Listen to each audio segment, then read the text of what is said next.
500 बंदा जनाजे में खड़ा होता है, तवज्जो करना जरा। 300 बंदे ऐसे होते हैं जिन्हें नियत भी नहीं आती, जनाजा भी नहीं आता, तरीका भी नहीं आता। मुझे तो नहीं पता इधर क्या बनता है, मैं पूछ लेता हूँ। इधर जब कोई जनाजा होता है तो जनाजे की नियत बताई जाती, तरीका भी। वजह ये कल मुसलमान हुए, ये बात तो दिल की तख्ती पे ले रहा है।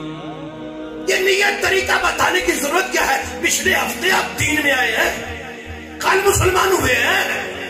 अगर कारी साहब नहीं बताएंगे तो आप भी नाराज होंगे। कारी साहब आइंदा अगर नहीं बताओगे तो तुम्हारी मस्जिद से छुट्टी हो जाएगी।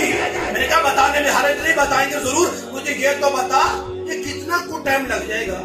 कारी साहब नियत तरीका बताएंगे तो 50-60 सेकंड में बता ही देंगे ना। तो मैंने कहा अगर 60 साल में नियत नहीं याद हुई तो 60 सेकंड में खाक याद होगी। ऊपर से गुजर तो नहीं रही मेरी बात। जोहर के वक्त आप लोगों को जनाजा पढ़ाना है तो नियत फिर भी बतानी है। असर के वक्त आपको जनाजा पढ़ाना है तो नियत फिर भी बतानी है। इतने बोले बड़ी जल्दी भूल जाते हैं।